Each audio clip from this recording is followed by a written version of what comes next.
Bonjour à tous, je suis Jean-François Gaudy, je suis en charge de l'innovation pour le groupe Inetum et je suis ravi de vous accueillir ici aujourd'hui au siège du groupe Inetum pour cette première rencontre autour de Let's Talk Santé numérique avec la BPI.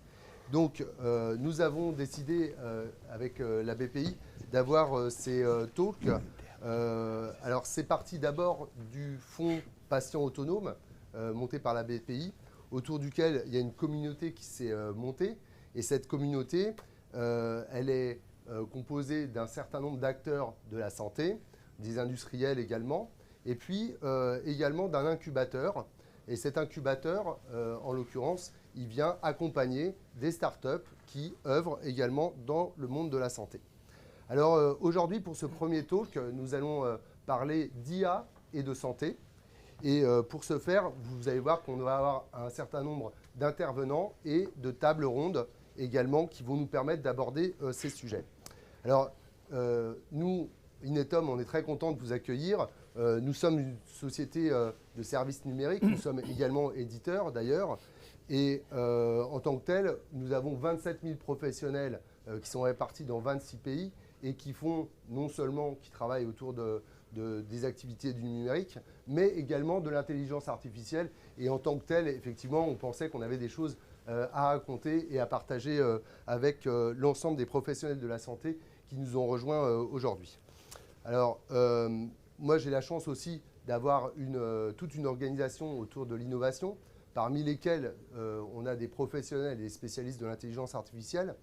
Et avant de parler de santé, parce que pour le coup, vous vous rendrez compte que pendant l'ensemble de ces tables rondes que je vais avoir le plaisir d'animer, des gens qui peuvent parler de santé et d'IA dans la santé, et des gens qui sont bien plus avancés que moi pour ce faire. Mais je voulais quand même vous parler un petit peu d'intelligence artificielle et notamment de ce qu'on pouvait faire en termes d'intelligence artificielle dans l'industrie. C'est toujours très intéressant de regarder ce qui se fait dans d'autres activités ou dans d'autres industries que les nôtres. Et en particulier, moi, je vais vous parler un petit peu de ce qu'on peut faire en dehors de la santé. Alors, notamment ces derniers temps, en termes d'intelligence artificielle, on a décidé de classer nos activités en 4 grandes activités. D'abord autour du son, donc tout ce qui nous permet d'analyser le son. Aussi l'image, et vous verrez pendant les tables rondes qu'on va beaucoup parler également d'imagerie et de computer vision de manière générale. Également autour du langage et de la parole, c'est-à-dire la compréhension du langage, qui sont encore des types d'activités qui sont différentes. Et enfin, autour de manière générale de ce qu'on appelle les données tabulaires, c'est-à-dire des nombres et la manière dont on peut utiliser ces nombres pour faire notamment, par exemple, des corrélations. Alors, ces derniers temps, avec nos équipes, on a travaillé par exemple sur l'amélioration, et là je vais vous parler un petit peu d'image, sur l'amélioration d'image. Pourquoi on ferait de l'amélioration d'image? Eh bien, par exemple, lorsqu'on veut faire de la reconnaissance de texte, il peut arriver que le texte qui a été écrit sur un papier, par exemple, ne soit pas de bonne qualité ou qu'il soit un peu trop vieux. Et dans ce cas-là, on a une altération de cette image qu'on va vouloir analyser. Et ce qu'on fait dans ce cas, c'est qu'on va par exemple utiliser des réseaux de neurones pour pouvoir améliorer cette image. Comment ça fonctionne? Je vais rentrer un petit peu dans des aspects techniques, mais c'est toujours intéressant de regarder un peu ce qui se passe derrière. Et en fait, on a 2 réseaux de neurones. Et ces 2 réseaux de neurones, ils vont travailler de concert pour pouvoir faire cette amélioration d'image. Le premier réseau va proposer une amélioration de l'image et le deuxième qui a été entraîné pour reconnaître une bonne image va lui dire oui ou non, c'est bon, tu peux continuer sur cette voie ou bien non, va dans une autre voie pour essayer de trouver une amélioration d'image qui soit meilleure. C'est intéressant parce qu'effectivement, ça nous permet d'aller beaucoup plus loin dans la qualité d'image qui peut être utilisée par la suite, notamment par exemple pour faire de la reconnaissance de caractère. Une fois que l'image a été améliorée, on peut faire une reconnaissance de caractère qui soit de meilleure qualité et on va trouver effectivement un texte. Ce texte, on peut aussi le trouver lorsqu'on a des comptes rendus qui peuvent être dictés par exemple. On fait dans ce cas de la reconnaissance de la parole, c'est-à-dire on fait de la reconnaissance de la voix et puis on va transcrire cette voix sous forme de mots. Par contre, de la même manière que le texte dont je parlais tout à l'heure, qui était sur papier, il peut arriver qu'on manque des mots. Et il peut arriver qu'on ait des trous dans les mots. Et pour ça, on peut encore utiliser de l'intelligence artificielle. Et cette fois-ci, pour travailler, par exemple, sur le fait de compléter ces textes dans lesquels il y a des trous. En fait, c'est-à-dire des mots qui n'ont pas été reconnus. Des mots qui n'ont pas été reconnus parce qu'on ne les a pas reconnus avec une OCR, ou alors des mots qui n'ont pas été reconnus parce qu'à la dictée vocale, l'IA qui justement s'occupe de ça n'a pas été en mesure de reconnaître. On entraîne actuellement, et ça fait partie de sujets qui sont quand même assez récents, on entraîne des modèles de texte, par exemple, ou autour du langage, pour reconnaître ou pour imaginer quels sont les mots qui viendraient compléter les mots manquants. Et ensuite, on va même avoir une autre approche qui va consister en fait à relire l'ensemble du texte et à vérifier qu'on a bien une cohérence sur l'ensemble de ce texte et avec un certain taux justement de cohérence. Alors là, je vous ai parlé de reconnaissance et d'amélioration de l'image, je vous ai parlé de reconnaissance du langage et de compréhension du langage pour pouvoir arriver à avoir ces mots. On va aussi, par exemple, je vais vous parler aussi de la manière dont on peut travailler sur les nombres et sur la corrélation sur les nombres. On travaille actuellement avec un industriel qui a besoin de pouvoir identifier sur lesquels, en fait, vous allez avoir une radioactivité qui va être forte. Alors, en médecine, et les professionnels de la santé qui sont dans la salle le savent bien, on génère parfois beaucoup d'objets qui deviennent radioactifs. En tout cas, on travaille avec la radioactivité, c'est clair. Et il y a des gens dont le métier est de venir désassembler des sites dans lesquels il y a eu de la radioactivité qui sont fortes. Alors évidemment, on pense aussi aux grands industriels qui ont des sites justement dans lesquels il y a ce type de radioactivité. On a essayé d'imaginer des solutions qui étaient assez nouvelles pour ce faire. Alors, qu'est-ce qu'on fait par exemple? On va prendre des modèles mathématiques qui existent, qui donnent lieu en fait à des logiciels et qui sont capables de simuler la radioactivité qui va être émise par des sources justement d'objets radioactifs. Ce qui devient compliqué, c'est quand vous avez plusieurs sources et que celles-ci sont par exemple masquées par des murs, des tonneaux, des objets quels qu'ils soient. Donc en fait, ce qu'on fait à ce niveau-là, c'est qu'on va d'abord entraîner un modèle en utilisant justement des simulateurs de ces sources radioactives. Donc les simulateurs vont nous travailler toutes les données avec la manière dont ces données radioactives pourraient s'étendre en fait dans un lieu. Et puis on va entraîner un modèle, donc un réseau de neurones, sur ces données qui proviennent de ces simulateurs. Une fois que le réseau de neurones a été entraîné, on va venir vérifier sur place, dans la réalité, qui fonctionne bien avec différentes sources de radioactivité. Ça nous permet quoi? Ça nous permet en fait d'entraîner des réseaux alors qu'on n'est pas dans la réalité, on n'est pas autour de sites qui sont radioactifs, et ensuite effectivement de prévoir des zones de radioactivité qui pourraient exister dans la réalité. Et ça, c'est très intéressant quand on veut effectivement démanteler une zone qui potentiellement est radioactive. Je vous ai donné plusieurs exemples ici, qui sont des exemples qu'on trouve dans le monde industriel, mais maintenant, en fait, on va se pencher plus sur le monde de la santé, sur la manière dont, effectivement, l'IA va être appliquée dans le monde de la santé. Et pour commencer nos tables rondes, dans lesquelles on parlera donc de santé, d'IA et d'industrie, puis ensuite de santé et de data. On aura aussi deux intervenants qui vont venir nous faire des démos et nous présenter leurs produits.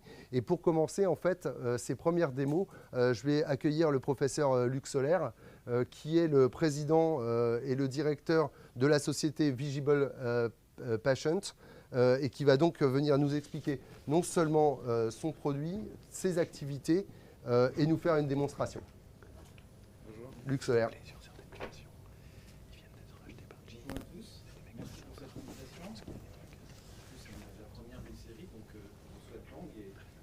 Très intéressante pour chacun. Alors, je ne sais pas si mon écran est projeté ou pas, donc je ne sais pas si vous En fait, ce que je vais vous présenter, c'est comment on peut utiliser l'intelligence artificielle dans l'analyse d'images médicales. Et j'ai mis, et pas que, vous allez comprendre pourquoi. Une image médicale, c'est une série de tranches en niveau de grille des images du patient. Comme si on découpait en tranches et en niveau de grille. Deux problèmes. Découper en tranches, on n'est pas fait pour voir des patients coupés en tranches parce que dans la vraie vie, sur la table, ils n'arrivent pas à découper en tranches. Deuxième problème, les niveaux de grille. On ne perçoit que 30 niveaux de grille. Une image en contient 2000. Donc on a une énorme perte. Alors, comment faire? Et on peut faire comme les photos satellites. Si on considère que l'image médicale, c'est la photo satellite, le principe, c'est d'extraire dans cette image médicale le contour de chaque structure anatomique et pathologique pour ensuite les reconstruire en 3D. Ça a été plus de 15 ans de recherche au sein de l'IRCAD pour aboutir à ça. On a créé une société, on en reparlera un peu après. Et ce que je voulais vous montrer aujourd'hui, c'est comment l'intelligence artificielle pouvait améliorer les choses. Et surtout que c'était faisable aujourd'hui d'obtenir un dispositif médical utilisant de l'intelligence artificielle. Et l'exemple que je vous montre ici, c'est un brevet qu'on a déposé au mois d'octobre 2020.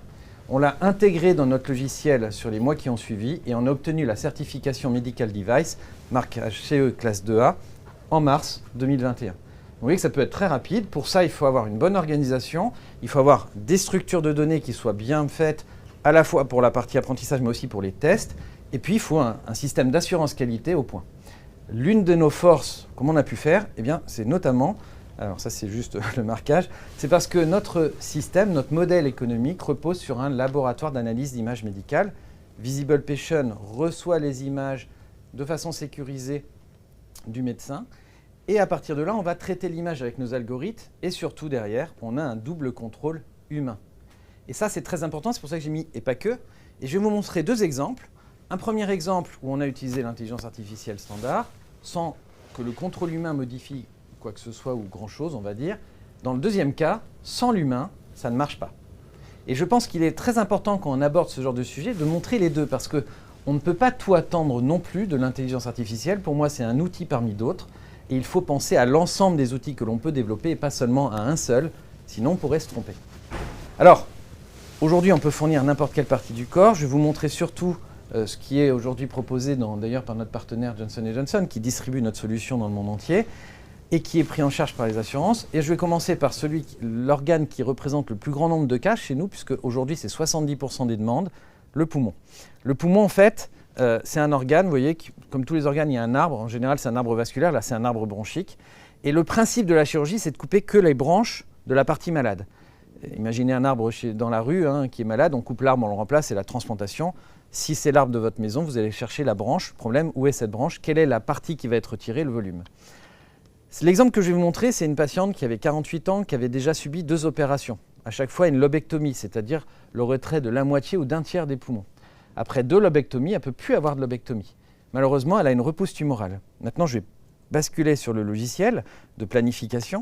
Vous voyez ici l'image médicale, et vous ne voyez peut-être pas bien, c'est un peu normal, la pathologie qui est en vert dépoli, un peu comme le Covid. Vous voyez ici cette tache qui est une tumeur. Avec le logiciel, on va pouvoir visualiser en couleur les zones, y compris la marge de sécurité. Mais ce qui est vraiment intéressant, ce n'est pas ça. Ce qui est intéressant, c'est le modèle 3D, avec la possibilité d'avoir du clip applying, c'est-à-dire de cliquer sur un vaisseau et d'avoir le territoire. La reconstruction géométrique que vous voyez là, elle est faite par le système d'IA. Par contre, le clip applying, c'est un autre logiciel, c'est un autre algorithme qui va permettre de le calculer avec un calcul de géométrie à l'intérieur des volumes. Qu'est-ce que ça a changé pour cette patiente ? Eh bien, sans le logiciel, elle n'était pas opérable. Il n'y avait pas de solution thérapeutique pour elle. Je vais vous montrer avec le logiciel ce qu'on a pu faire très rapidement. Vous voyez ici qu'on a la possibilité de poser des clips donc sur n'importe quelle branche. Et ce qu'on va faire, c'est qu'on va faire une sous-segmentectomie, ce que normalement personne ne fait, c'est trop compliqué. Vous voyez ici, en cliquant sur la branche du bas, j'ai ce territoire qui contient la tumeur. Eh bien, ce qui va se passer, c'est qu'on va ajouter d'abord les artères pour vérifier au niveau artériel qu'on a une branche ici artérielle qui est liée à cette branche. Et ensuite, on va vérifier au niveau veineux. Et là, c'était très important, il n'y a pas de branche veineuse dédiée. Ce qui veut dire que sur le plan chirurgical, il ne faut surtout pas couper cette branche ici qui pouvait sembler être celle du segment. Si on fait ça, on tue la totalité du segment 8 qui est juste à côté, c'est-à-dire tout ça. Et ça serait assez mal pour cette patiente. Grâce au logiciel, grâce à cette reconstruction 3D, la chirurgienne a pu opérer Et elle nous a écrit juste derrière pour nous dire ce que vous voyez ici, cette invention n'aurait pas pu être envisagée sans ce type de reconstruction et aucun autre projet thérapeutique n'était envisageable sur cette patiente. Maintenant, je vais vous montrer un deuxième cas. Il s'agit d'un enfant, très jeune, 3 mois. Il a cet énorme emphysème, aucune difficulté pour voir la pathologie. L'emphysème, il est très net, c'est cette tache sombre à l'intérieur du patient que l'on peut voir ici en vert. Avec un logiciel d'intelligence artificielle, on va reconstruire les artères, les veines et les bronches. Mais il y a une petite particularité ici. Vous voyez les bronches, c'est les taches noires ici. C'est rempli d'air. Eh bien, ici, dans cette zone, il y a une bronche. Et vous voyez qu'elle n'a pas du tout le look d'une bronche. Elle ressemble plutôt à des vaisseaux. Mais c'est une bronche remplie de liquide. Et de ce fait, elle ne va pas être visible avec l'IA. Par contre, mes manip radio qui ont été formés pour ça, eux, ils l'ont repéré et ils vont pouvoir la faire. Alors pourquoi l'IA n'a pas pu faire? Simplement parce qu'elle manque de données. Et si vous n'avez pas assez de données d'apprentissage sur une pathologie précise qui est un peu atypique, ben le système va être bloqué. Et c'est là où on doit faire apprendre par l'accumulation de données. Vous le savez tous, ça fera certainement partie des débats. La donnée, c'est un des éléments clés du succès d'une IA. Chez cet enfant, ce que ça a changé, c'est très clair. Vous allez voir ici, sans le logiciel, eh bien, l'enfant aurait dû avoir le retrait du lobe inférieur, puisque le diagnostic, c'était que cet emphysème était présent dans le lobe inférieur. En réalité, on va se rendre compte ici en 3D qu'on a le lobe supérieur ici qui est sain, le lobe inférieur qui est sain, et on a un lobe surnuméraire qui est celui-ci et qui alimente l'emphysème. Et c'est cette partie-là qui était en plus. Ce patient, il a 3 lobes dans le poumon gauche, qui est totalement atypique. Après l'opération, l'enfant a récupéré 100% de sa fonction respiratoire, alors qu'on lui a retiré un lobe. Vous voyez, ça, c'était quand même assez intéressant pour la vie future de cet enfant. Alors, rapidement pour conclure, vous avez compris que la donnée va servir, que l'intelligence artificielle, c'est important. Après, vous savez qu'il y a des personnes qui vont vous dire « Attention, l'intelligence artificielle, on est en train d'ouvrir la boîte de Pandore ». Alors, juste pour vous rappeler quand même l'histoire de la boîte de Pandore, à la base, c'est parce qu'un certain Prométhée a volé le feu à Zeus et l'a donné à l'humanité. Et Zeus n'était vraiment pas content, alors il a enchaîné Prométhée, et un aigle venait manger son foie tous les jours, ce qui veut dire qu'en moins 456 avant Jésus-Christ, on savait que le foie repoussait. Mais accessoirement, il a fait une deuxième chose. S'il n'était vraiment pas content, il voulait aussi punir l'humanité, qui acceptait le feu. Alors il a fait créer par 6 divinités cette Pandore, que vous voyez ici, et il a demandé à une des divinités de lui rajouter la curiosité. Et ensuite, il lui a offert la jarre qui contenait, il ne lui a pas dit quoi, évidemment, et Pandore voulait absolument savoir ce qu'il y avait dedans, puisqu'elle avait la curiosité.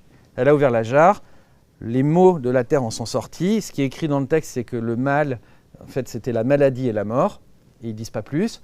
Elle a refermé avant que le dernier mal en sorte. Qu'est-ce qui reste dans cette fameuse boîte de Pandore, qui était une jarre? Eh bien, il reste un mot qui s'appelle Elpis. C'est la seule chose qui reste.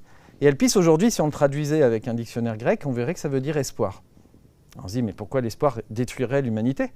Parce qu'en fait, la traduction originelle, c'était « attendre sans agir ». Si on attend de l'intelligence artificielle qu'elle fasse tout pour nous, on met des systèmes en place. Demain, on peut imaginer, j'ai ma montre qui va me faire un message. Attention, tu dois aller immédiatement faire un examen. Une voiture vient me chercher, je monte dans la voiture, elle m'amène au centre d'examen, je ne sais pas où il est, je descends, je rentre parce qu'il y a des flèches ou un petit robot qui m'amène jusqu'à l'endroit, je suis scanné, reconstruit en 3D, là on m'endort, je suis opéré par des robots. Enfin, en fait, j'ai plus rien à faire, j'ai plus même à réfléchir ni même à décider, tout est fait par un système. On aura, dans ce cas, en effet, ouvert la boîte de Pandore. Et ne plus pouvoir décider, c'est perdre notre liberté. Par contre, si on met cette intelligence artificielle dans les mains de l'humain, alors là, on change toute l'histoire. Parce que dans les mains de l'humain, c'est exactement ce qui s'est passé avec le feu pour Prométhée. Le feu peut nous brûler. On aura des pyromanes. On peut très bien avoir des dangers avec le feu. Et il peut s'étaler. Mais si on le domestique, comme on a domestiqué le feu avant, si on domestique l'intelligence artificielle aujourd'hui, eh bien, on arrivera à sauver des vies, à améliorer la santé. L'objectif, c'est donc de garder cette intelligence artificielle sous le contrôle de l'humain, et c'est même aujourd'hui ce qui est prévu par les futures lois européennes et nationales, et c'est très important. Chez Visible Patient, on a un double contrôle humain avant toute sortie, c'est pour nous essentiel, et ça évite, comme vous avez pu le voir, d'avoir des erreurs. C'est notre leitmotiv. Pourquoi est-ce qu'on fait ça? Bien, tout simplement parce que l'objectif, c'est de sauver des vies, de faire en sorte que nos patients puissent recroquer la vie à pleines dents. Et donc, la conclusion, doit-on utiliser l'intelligence artificielle ou pas dans le médical? La réponse est oui, parce que vivre, c'est prendre des risques. L'intelligence, c'est de les maîtriser pour le bien de l'humanité. Merci. Merci, professeur Solaire. Écoutez, je vous laisse prendre place à côté. Et je vais donc rejoindre la première table ronde. Messieurs, enchanté. Donc, je suis aujourd'hui, ou à côté de moi, avec Alexandre Templier, qui est le président de Quinten. Également avec Christophe Lala, aujourd'hui président de MedTech Consulting pendant plusieurs années, me semble-t-il, chez General Electric, sur la partie GE Healthcare, c'est bien ça. Et puis avec le professeur Jean-François Meder, qui est donc le président de la Société française de radiologie. Messieurs, enchantés. Nous allons donc parler de santé, d'IA et également d'industrie. Et je me tourne vers vous tout de suite, Alexandre, pour vous poser une première question. Qu'est-ce qu'on doit attendre en termes de santé de l'intelligence artificielle aujourd'hui? Qu'est-ce que dans l'industrie on peut attendre de l'intelligence artificielle? Bien, je pense que d'abord il faut se poser la question qui peut attendre quoi? Et en fait, dans la chaîne de valeur de santé, il y a évidemment le patient qui est au centre, mais autour du patient, il y a les industriels, notamment les industriels pharmaceutiques, du dispositif médical, etc. Il y a les professionnels de santé, et puis il y a les acteurs publics que sont les agences réglementaires et les payeurs. L'ensemble de ces acteurs, au service du patient, prend des décisions au quotidien. Alors les industriels, c'est développer des produits. Souvent, c'est long, c'est coûteux, c'est incertain. Les professionnels de santé, au quotidien, prennent des décisions qui sont risquées, qui s'appuient sur leurs connaissances et qui ne sont pas forcément optimales d'ailleurs, compte tenu de la réponse qu'on peut observer et des risques qu'on peut observer en vie réelle. Quant aux agences et aux payeurs, ils s'appuient souvent sur des publications, des éléments qui ne sont pas effectivement de l'ordre de ce qu'on peut observer en réalité. Pourquoi je commence par ça? C'est parce qu'aujourd'hui, l'intelligence artificielle, une partie de l'intelligence artificielle, c'est ce qu'on appelle l'apprentissage automatique. C'est ce qui permet d'apprendre à partir des données de vie réelle qui deviennent de plus en plus importantes dans le domaine de la santé, eh bien, ce qui fonctionne et ce qui ne fonctionne pas. Et aujourd'hui, ces technologies d'apprentissage automatique appliquées aux données de vie réelle permettent aux laboratoires pharmaceutiques, aux industriels de mieux comprendre les pathologies dans leur histoire naturelle, dans la manière dont elles répondent aux traitements qui sont déjà commercialisés, mais aussi dans la manière dont ces pathologies répondent aux traitements en cours de développement. Ça permet de les développer plus rapidement, de manière moins coûteuse et avec beaucoup moins d'incertitudes. Quant aux professionnels de santé, effectivement, la médecine de précision qui arrive, elle va être très complémentaire à la médecine de précision du point de vue de l'industriel, qui consiste à développer des molécules très ciblées. Ça va être beaucoup plus pragmatique et ça va consister à finalement, pour un patient donné en fonction de ses caractéristiques, compte tenu de ce qu'on peut apprendre des données de vie réelle, de cibler le bon traitement, les bonnes séquences de traitement avec l'arsenal thérapeutique. Et ça, c'est la promesse du digital en fait, hein, c'est de pouvoir cibler le client, le patient et de lui apporter le meilleur traitement sur mesure pour chacun de ces patients, justement. Absolument, c'est ça. Et justement, du coup, dans l'industrie, Christophe, on se retrouve là-dedans, c'est ça qu'on construit, que construisent les industriels, en fait, des machines qui permettent de cibler, de faire de la médecine de précision. C'est ça que vous avez vécu, vous, chez GE notamment? Oui, on l'a vu sur l'exemple précédent. L'imagerie, le secteur de l'image est un secteur qui est digitalisé depuis très très longtemps, puisque toute image de scanner, d'IRM est déjà reconstruite. Donc ce que l'on fait dans les algorithmes de reconstruction, ils deviennent des algorithmes qui ont de l'intelligence artificielle pour reconstruire plus vite, donc gagner du temps, pour reconstruire mieux avec plus de finesse. Donc si vous faites allusion à ça, c'est la précision dans la qualité de l'image. Donc ça, c'est un ensemble. Donc ça s'appelle l'intelligence embarquée dans les systèmes aujourd'hui. Tous les scanners, toutes les IRM, tous les équipements d'imagerie aujourd'hui contiennent des logiciels de reconstruction d'intelligence artificielle. Ensuite, vous avez des logiciels qui vont améliorer significativement ou encore l'image, mais qui sont des logiciels que l'on peut intégrer dans des consoles de visualisation. Vous avez des objets connectés qui, entre eux, sont capables de générer de l'efficience organisationnelle, par exemple. Et puis, vous avez tout un pan qui est en train d'arriver, qui seront des places de marché, sur laquelle demain, avec un visualisateur universel, vous allez pouvoir aller chercher des applicatifs. Et donc là, il faudra qu'il y ait une forme de concertation, une forme d'organisation. Mais le schéma, tout ce que je viens de décrire existe déjà. Il est accéléré. Le nerf de la guerre, on en a parlé un petit peu, et ça fera l'objet de la table ronde suivante, c'est la data. Absolument. Jean-François, justement, vous reconnaissez dans tous ces équipements, vous êtes en plus radiologue, vous avez l'habitude d'utiliser des équipements qui embarquent beaucoup d'algorithmes, je suppose. Comment on fait pour justement faire confiance dans ces équipements et dans l'IA qui est embarquée, comme le soulignait Christophe? Je crois que quand on est radiologue comme moi et quand on est encore plus jeune que moi, ce qui est facile, on est enthousiaste quand on voit tout ce qui est proposé aujourd'hui parce que c'est un nouveau métier qui est proposé, ça c'est tout à fait enthousiasmant. Quand on est plus radiologue comme moi, je crois qu'il faut aussi être vigilant. Et c'est pas du tout pour refroidir l'ambiance. Je crois que c'est extrêmement important, et M. Soler l'a bien dit, la qualité des produits tiennent aussi parce qu'il y a l'œil, le regard du professionnel et le réajustement par le professionnel. Donc être vigilant. Moi, je donnerai quelques exemples qui nécessitent la vigilance. On entend régulièrement que l'intelligence artificielle, c'est un gain de temps, donc un gain de productivité. Et ça, c'est intéressant quand on s'intéresse à la médecine de masse. Mais toute médecine n'est pas une médecine de masse, même si cette année qu'on vient de subir fait référence à la médecine de masse. Je crois que c'est extrêmement important d'être vigilant. Et quand on écoute les producteurs d'IA, on dit on vous libère du temps, ce qui vous libère de tâches fastidieuses, de tâches répétitives. D'accord, mais qui définit la tâche fastidieuse? Moi, la tâche fastidieuse d'aujourd'hui, c'est celle qui m'a appris mon métier. Donc il y a dans l'élaboration du professionnel, dans la conduite de la vie professionnelle, il y a aussi à respecter des étapes. Et je serais inquiet de voir l'intelligence artificielle débarquer et empêcher tout enseignement et toute formation. Et on avait évoqué le sujet ensemble, mais justement, est-ce qu'il n'y a pas des garde-fous pour ça, des certifications, du contrôle qualité qui permettent justement d'être certain que ce qu'on utilise est adapté? Moi, je ne sais pas, M. Soler tout à l'heure a parlé de FDA et de marquage CE. Je ne sais pas ce qu'un marquage CE vaut pour un outil d'utilisation médicale. Ce que j'ai vu comme questions posées pour un marquage CE étaient des questions d'ordre technique.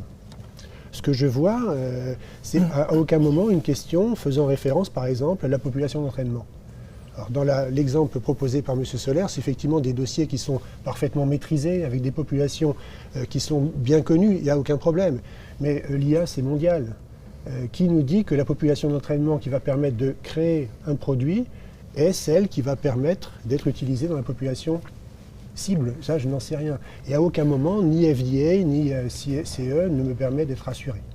Donc, je ne suis pas inquiet. Je veux simplement qu'il y ait, en plus de ces marquages, qui sont des marquages très techniques, un regard du professionnel. Et le professionnel industriel que vous êtes, votre réaction? C'est ce que j'ai dit tout à l'heure, quand je dis que le nerf de la guerre, c'est la data. Jean-François a parfaitement raison. Aujourd'hui, on doit être capable de construire sur une base de données qui est symptomatique de la diversité d'une population, de la diversité mondiale, éviter des biais.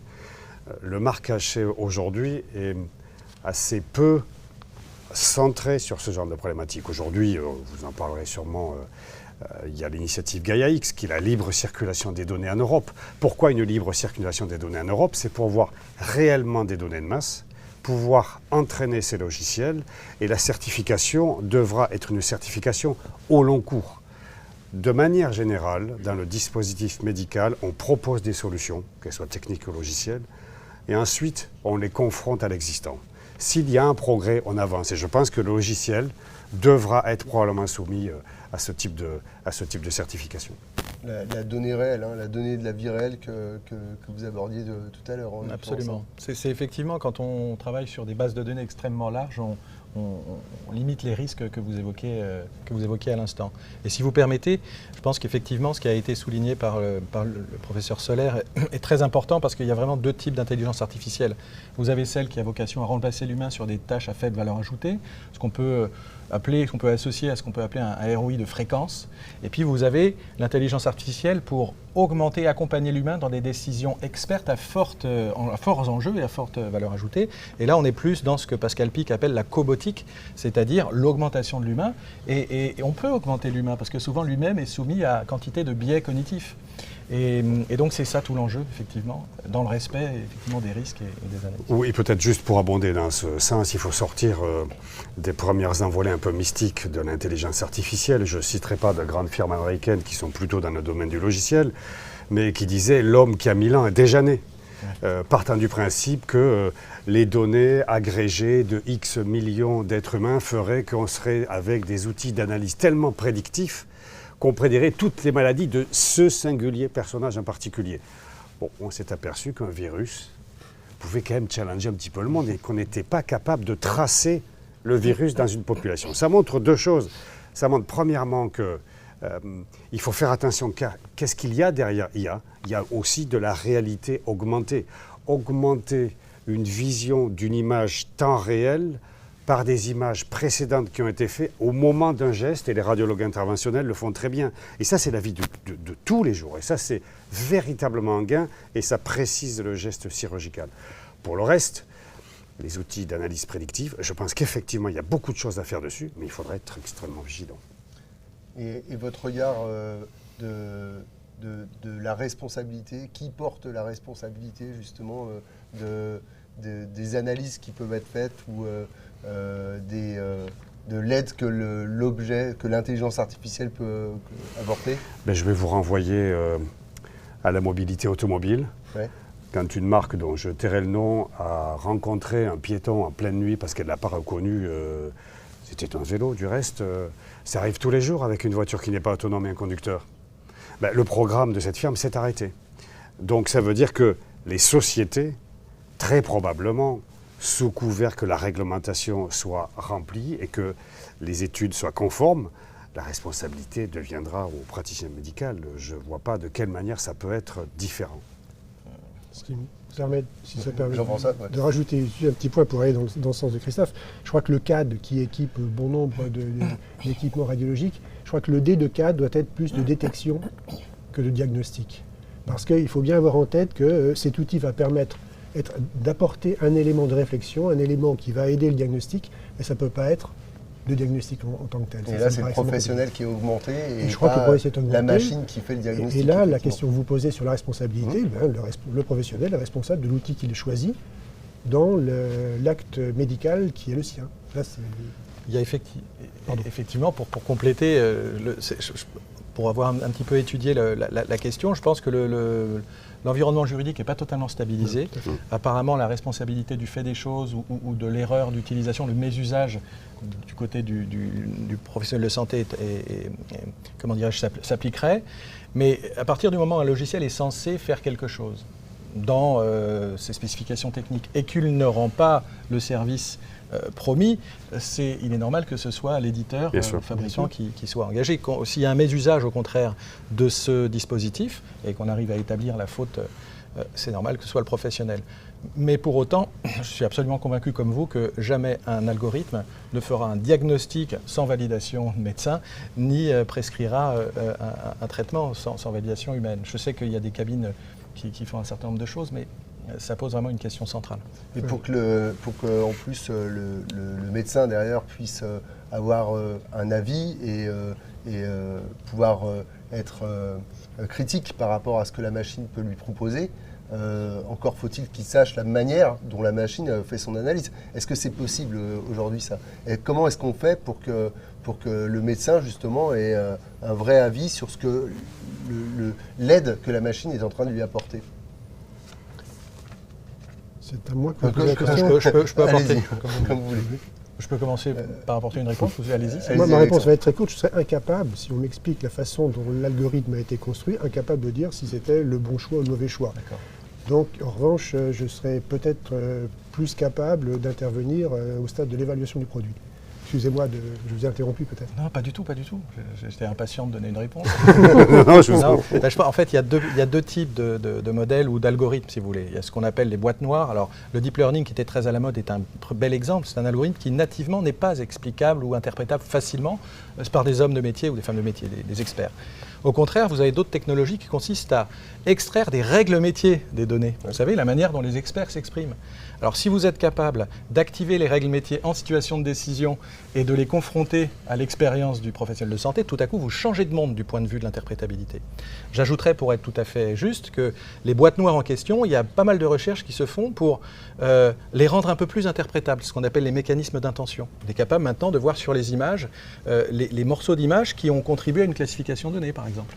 Ou alors de mettre en évidence les variables qui ont contribué à une prédiction. Oui, parce que le deep learning, ces fameux réseaux de neurones que j'évoquais tout à l'heure, finalement, qui sont le cœur du deep learning, l'idée c'est qu'on fournit énormément de données en entrée et puis on entraîne ce réseau de neurones jusqu'à ce qu'il soit capable de fournir son propre, au moins son aide à sa détection, hein, comme on l'a évoqué tout à l'heure.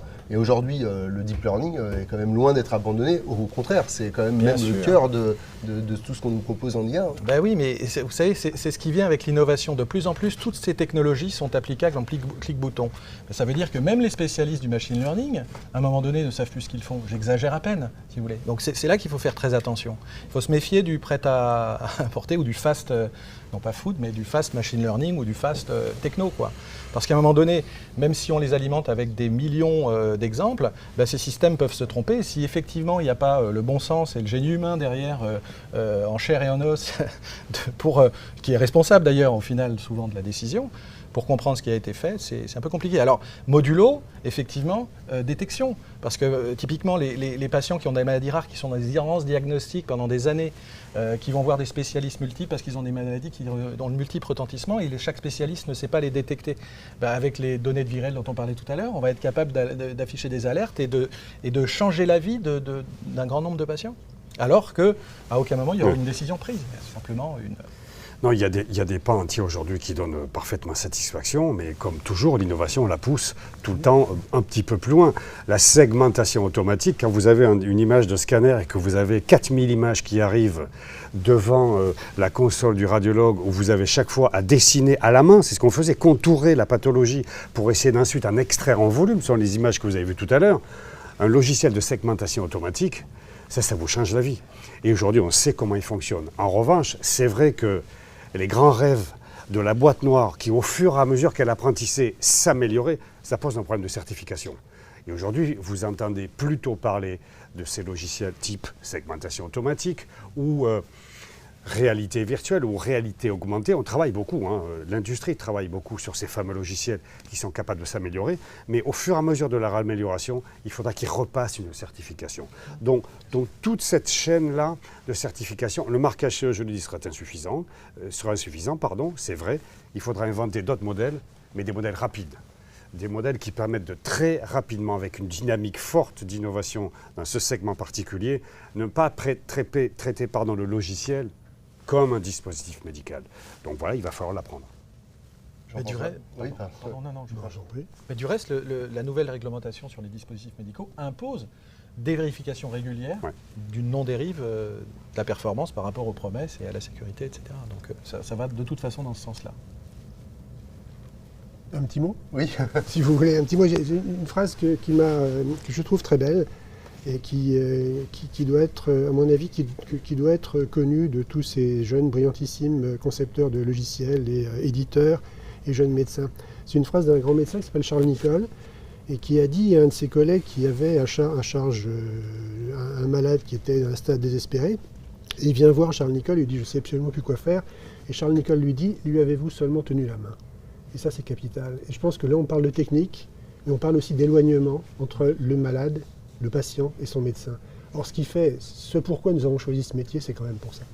Et donc, merci beaucoup pour tout ce que vous allez nous apporter, ça va nous aider, mais il ne faut pas que ça nous empêche d'avoir un contact direct avec le patient.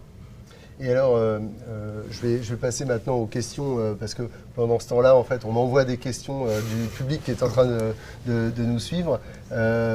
En fait, on nous demande notamment si ces aspects d'IA et de santé sont abordés pendant la formation des jeunes médecins ou d'ailleurs tout au cours de la carrière des médecins. Parce que finalement, pour arriver à avoir cet aspect critique ou ce regard critique par rapport à la vie de la machine, de l'IA, du logiciel qui vient aider le praticien, il faut savoir quand même ce qui se passe derrière. Quel est votre point de vue? C'est d'ailleurs certainement une question qu'on retrouvera sur la deuxième table ronde. Le Collège des enseignants de radiologie, je parle de la spécialité que je connais bien, a dans son parcours de formation maintenant intégré l'IA. Donc ça fait partie du parcours de formation initial des internes de radiologie, bien sûr. Tout à fait. Et vous, messieurs, est-ce que vous avez l'occasion justement d'intervenir dans des formations justement de professionnels de la santé pour leur présenter tous ces aspects? Oui, alors je crois que Guillaume Assier tout à l'heure va intervenir, Oui. et il va représenter une des formations de référence en la matière qui est pluridisciplinaire. C'est un des rares endroits où on rencontre des médecins, des pharmaciens, des ingénieurs, des gens qui sont plus dans les aspects promotion, commerciale, etc. Enfin, c'est un plaisir parce qu'il y a une richesse là. Alors, on a la chance et l'honneur d'intervenir dans cet enseignement. Il y en a d'autres qui vont se créer, j'imagine. Mais effectivement, c'est absolument clé. Ouais. Très bien. Est-ce qu'on a d'autres questions?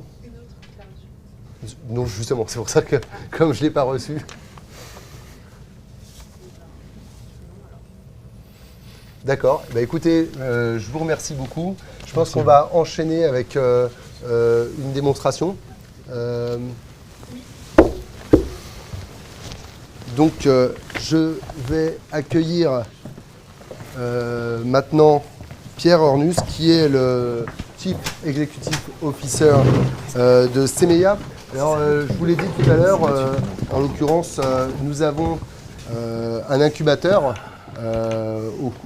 avec la BPI. Et donc, en l'occurrence, Pierre a fait partie justement de la première promotion qui a été suivie par cet incubateur. Et pour nous, c'était intéressant que de lui donner la parole aujourd'hui pour qu'il puisse justement présenter aussi ses produits. Pierre, je vous laisse la main. Eh ben, allons-y. Bonjour à tous. Je suis heureux d'être invité pour une épreuve de santé publique. On va continuer, c'est pas grave. Donc moi je suis donc fondateur de CEMEIA. Donc CEMEIA, c'est quoi? C'est une entreprise qui fait des logiciels de télésurveillance. Alors ça veut dire quoi? Ça veut dire pour les médecins, en tout cas les soignants au sens large, avoir la capacité de visualiser et de suivre à distance les patients, d'être alertés en cas d'alerte particulière.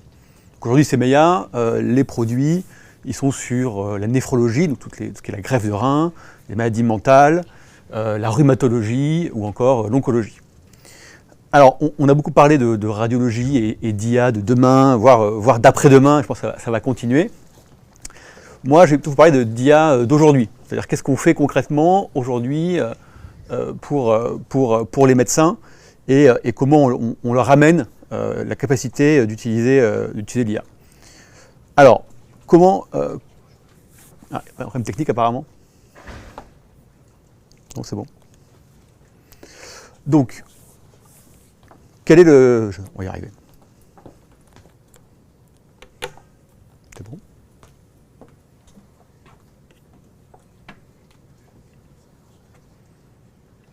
Oh. Bah, sinon on fera ça à la démo, hein, c'est pas grave.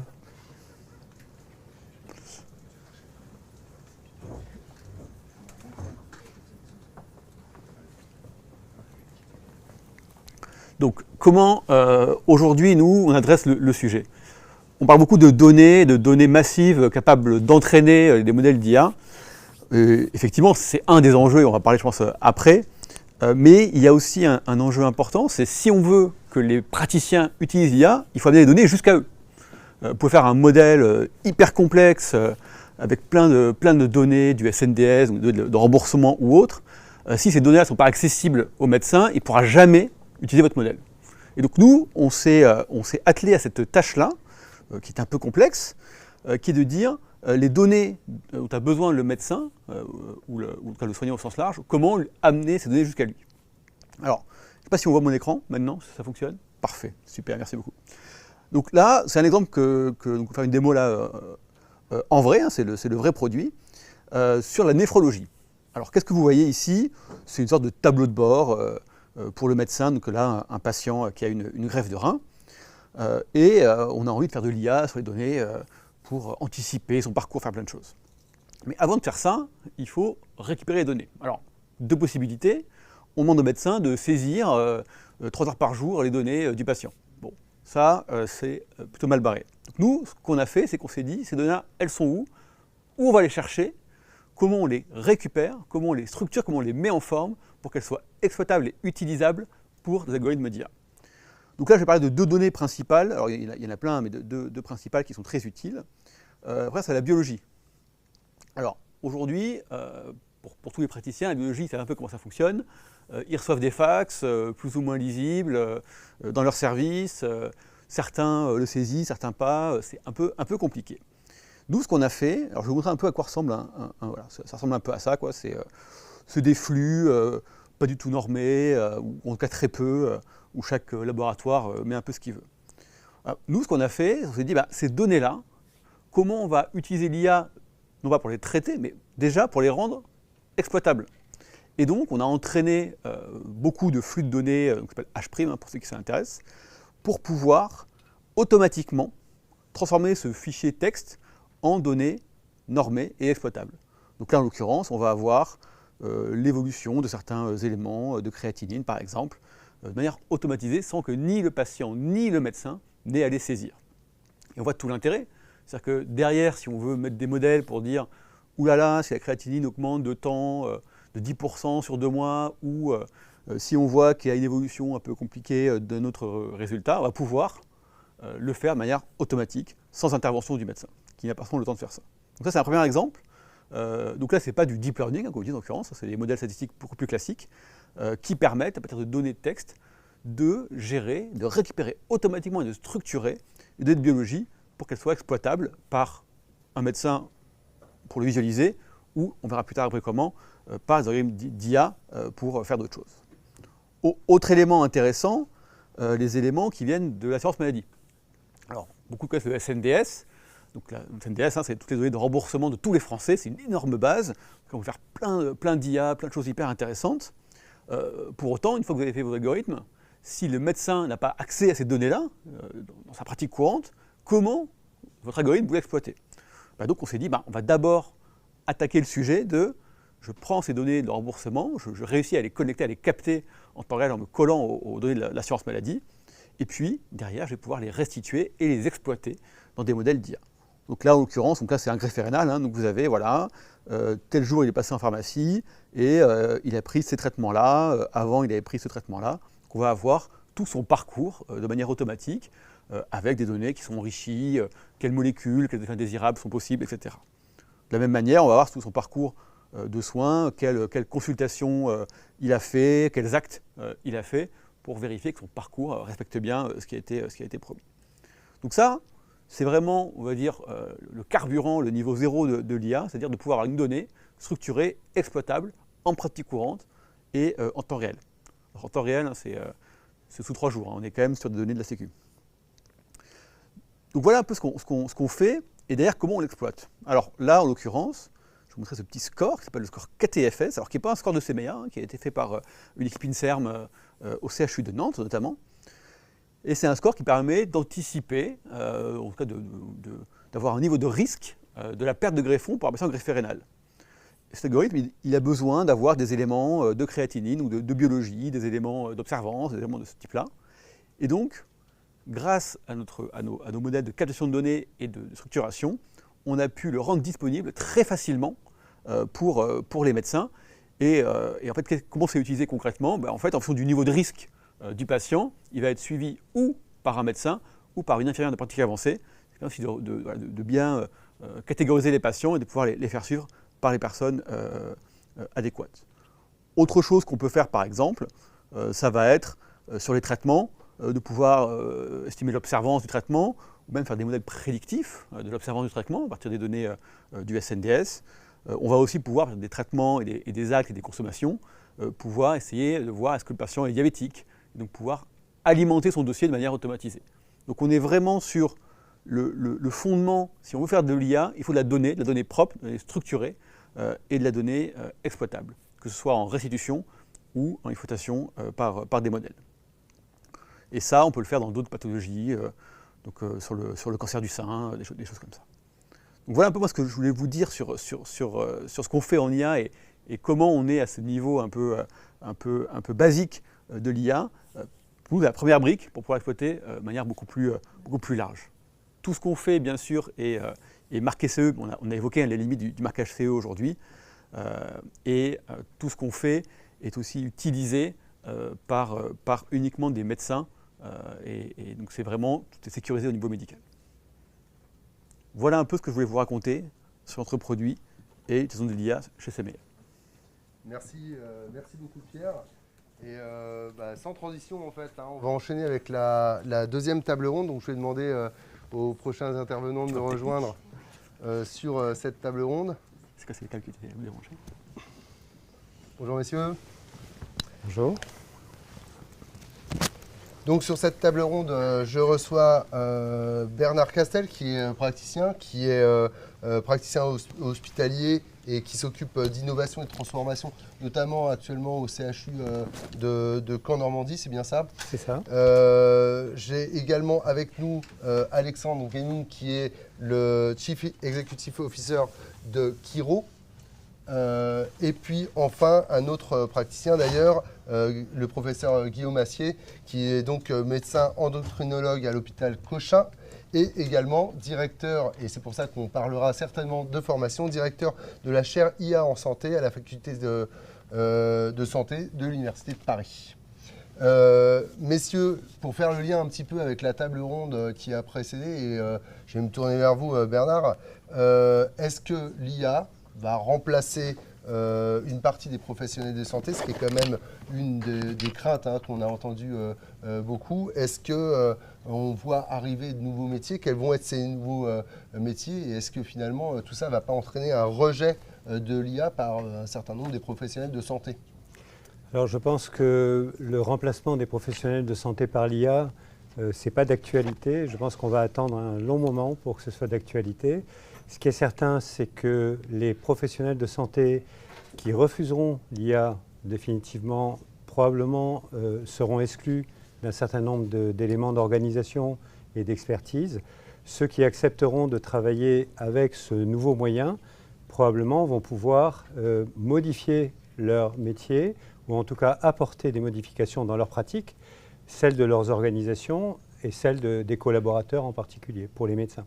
Ouais. Vous avez ressenti aussi ces craintes. Quelle est votre vision aujourd'hui? Je pense qu'il y a deux types de professionnels de santé. Il y a effectivement ceux qui ont conscience que ça fait partie de l'évolution et qui appréhendent un peu moins en tout cas ces choses-là. Et puis il y a effectivement ceux qui, on vient un peu à l'IA un peu plus magique ou fantasmagorique dont on évoquait tout à l'heure et qui effectivement voient ça d'un œil un peu plus... avec un peu plus de peur. Je pense que le sujet est exactement celui-là, c'est-à-dire qu'on est loin d'avoir des IA qui soient capables de remplacer des humains. On revient aussi à la question tout à l'heure de la responsabilité et du diagnostic. Et je pense qu'au contraire, l'enjeu c'est plutôt celle de la disruption en fait par la non-utilisation.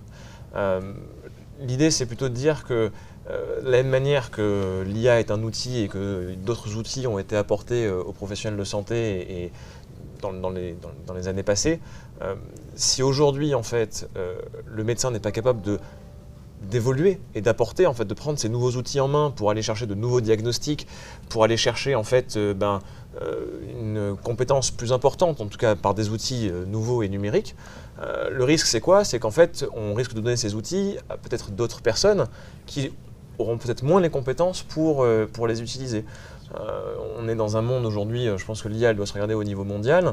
Le risque aujourd'hui, c'est si le médecin ne prend pas en main ces éléments, on risque de donner ces éléments à d'autres personnes, peut-être d'autres professionnels de santé dont le travail n'est peut-être pas le diagnostic, éventuellement peut-être même de le mettre dans les mains des patients, et c'est là que le risque va être. Et donc la disruption peut peut-être éventuellement se passer si le médecin ne prend pas en considération ces éléments et ne prend pas à sa charge le fait de maîtriser ces outils. Guillaume? Moi, je suis un fervent défenseur et convaincu du concept de médecin augmenté, et pas médecin remplacé ou soignant augmenté d'une façon générale. C'est-à-dire qu'il y a derrière cette notion la notion de progrès. Et si des technologies apportent du progrès technique, je pense qu'il n'est pas acceptable éthiquement qu'un soignant n'ait pas recours à ces progrès si ça fait perdre des chances à ses patients. Je pense qu'il y a le concept de garantie humaine dont on a parlé déjà qui est fondamental, c'est-à-dire que quoi qu'il arrive, le médecin est responsable de son patient, le soignant. Et puis, je pense qu'un autre concept dont on parle peu mais qui est vraiment important, c'est qu'il faut oublier personne sur le bord du chemin. C'est un élément fondamental du développement de ces technologies. Je pense notamment aux paramédicaux. Il y a des domaines où c'est évident, le domaine de la radiologie avec les manips radio, mais je pense aussi aux infirmières, aux secrétaires, dont les métiers changent, et qu'il faut aussi identifier comme des cibles de ces technologies et des candidats à l'augmentation également. Alors, des candidats à l'augmentation, mais pas au remplacement pour ces personnels de santé également. Hein. Ben, je pense que les métiers changent. Ça, c'est inéluctable. Et après, est-ce que ça signifie forcément de supprimer des pans entiers d'activités? Je pense que des activités relatives à des technologies anciennes, quand on s'appuie dessus et qui disparaissent, effectivement, sont amenées à évoluer ou à disparaître, mais ce ne sera pas la majorité des soignants. Et puis, voilà, garantie humaine, il y a une notion de responsabilité, mais il y a une notion aussi, je pense, d'humanité derrière. Et jamais un robot remplacera l'humanité d'un soignant, jamais. Alors bon, pour revenir un petit peu sur le sujet de cette table ronde également, qui était la data, puisque on l'a dit déjà plusieurs fois, mais sans données, aujourd'hui, il n'y a pas d'IA. Et vous avez tous beaucoup travaillé sur ces sujets de données. Alors, l'IA est vraiment très gourmande en données. Comment est-ce qu'on s'assure qu'on dispose des bonnes données? Comment est-ce qu'on les organise? Comment on en assure la gouvernance également de ces données? Peut-être je commence par vous, Alexandre, puisque j'ai cru comprendre que vous aviez un peu souffert aussi pour aller travailler sur l'organisation et la récolte de données. Je pense qu'il y a effectivement un enjeu, c'est qu'aujourd'hui, en fait, le sujet, c'est pas tant la quantité que la qualité. Et le vrai sujet de la donnée, c'est d'avoir une donnée qui correspond en fait au problème qu'on a envie de résoudre. On voit encore trop l'IA comme une fin en soi et pas comme un moyen. L'IA, c'est un moyen pour répondre à un problème. Et aujourd'hui, avant même de parler d'IA, il y a des data scientists dont c'est le métier de mathématiquement modéliser un problème qui va être posé en fait par la vie réelle. Et effectivement, la question qui va être, c'est est-ce que les données dont je dispose, elles répondent aux problèmes que j'ai envie de résoudre? Et derrière, en fait, le sujet, il ne devient plus du coup la question de la quantité nécessairement de données que j'ai besoin d'avoir, mais surtout, est-ce que cette quantité de données, elle est de qualité pour pouvoir répondre à mon problème? Il faut toujours garder en tête qu'une analyse est toujours possible, même avec de mauvaises données. D'accord. Et ça ne vous empêchera pas d'avoir un résultat. L'enjeu, c'est de s'assurer que le résultat correspond bien aux attentes, que les performances correspondent aussi à ce que vous attendez et que derrière les professionnels qui vont utiliser cette donnée, on répond bien à leurs problèmes. Alors vous avez évoqué le terme de data scientist. Hein. Je vais tout de suite passer la parole à Guillaume parce que vous les fréquentez pour le coup, les data scientists.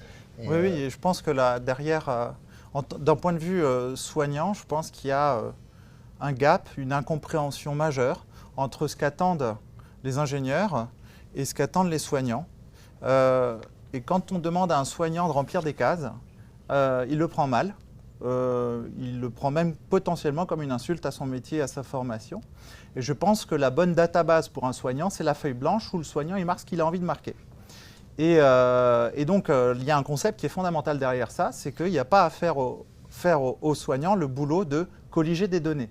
Et en fait, il y a souvent des mal-donnes quand on passe au numérique. Et ça fait partie d'une des mal-donnes essentielles qu'il faut expliciter et reconnaître. C'est-à-dire que nous ne sommes pas là pour remplir des bases de données quand on soigne quelqu'un. Et ça, c'est un premier point qui est extrêmement important. Et je pense qu'on ne peut pas avancer tant qu'on ne sera pas d'accord là-dessus. Donc je pense que l'avenir est vers les technologies qui vont lire les informations telles que le soignant va les mentionner davantage que vers obliger les soignants à rentrer sur des cadres rigides de système à boîte, à cases qu'il faut cocher et remplir. Un autre aspect extrêmement important, c'est que pour ceux qui font l'image, c'est évident. Quand on numérise une image, on pixelise. Quand on numérise une réalité de santé, on pixelise. Et résumer une histoire clinique, moi je suis endocrinologue, donc je vois des histoires qui n'ont rien à voir les unes avec les autres. Les faire rentrer dans des cases, c'est perdre de la nuance, perdre de la granularité. Et donc on ne peut en aucun cas s'appuyer sur un tableau rempli, pour parler simplement, comme seule base de données pour suivre nos patients. Là, on est en train d'aborder les sujets de compréhension du langage et de compréhension de la nuance que j'ai voulu évoquer tout à l'heure dans mon introduction. L'IA, elle est là aussi pour ça, pas uniquement pour venir faire du diagnostic ou de l'aide au diagnostic, mais également pour pouvoir justement aider le praticien lors de Je pense l'analyse que des données. ça n'est plus de la science-fiction que de dire qu'aujourd'hui, une extraction semi-automatique ou automatisée par des systèmes de traitement du langage sont technologiquement prêtes pour traiter de l'information non structurée médicale. Et ça va aussi dans le sens de ce qui était discuté dans la table ronde précédente, de colliger les données de vie réelle. Parce que la vie réelle, ce n'est pas remplir des cases et remplir des boîtes. C'est beaucoup plus riche que ça. Ouais, Bernard, en fait, c'est pareil, vous, avec l'ensemble des professionnels de santé, et d'ailleurs, on va ouvrir un peu le scope, hein, pas uniquement les médecins ou d'ailleurs les gens qui sont directement au contact des patients, mais également avec ceux qui s'occupent de la partie de l'administration des centres de santé, etc. Vous avez l'occasion souvent de les rencontrer et de discuter de ces sujets avec eux. Oui, effectivement. Alors moi, je suis un défenseur convaincu de ce que j'appelle les territoires intelligents, c'est-à-dire que je suis aussi un adepte de la pensée de Jacques Ellul qui nous a fourni un dogme qui est penser global et agir local. Alors aujourd'hui, on en est là, c'est-à-dire qu'on pense énormément global, mais tout le monde se pose la question de savoir comment agir local. Si je veux répondre aux besoins du médecin qui voit ses patients en consultation, si je veux répondre au data scientist qui vient avec une hypothèse d'algorithme ou un chercheur qui vient avec une hypothèse de recherche, il faut que je puisse, là où je suis, c'est-à-dire à l'endroit où je suis, dans un hôpital ou sur un territoire qui lui-même est lié à la médecine de ville, au médico-social, voire au social, à travers un certain nombre d'acteurs sociaux, il faut que je puisse, à un moment donné, non seulement savoir ce que je produis ou ce que nous produisons, premièrement. Deuxièmement, préstructurer ou en tout cas organiser ces données de manière à ce qu'elles soient ensuite éventuellement raffinées pour pouvoir les donner à des spécialistes qui vont les utiliser pour faire des algorithmes. Alors ça veut dire que sont engagés dans le processus non seulement les soignants, c'est-à-dire ceux qui s'occupent des patients quand les patients sont malades ou en tout cas qu'ils ont besoin d'eux, mais toute la population de ceux qui s'occupent de la santé. Et dans la santé, on retrouve qui?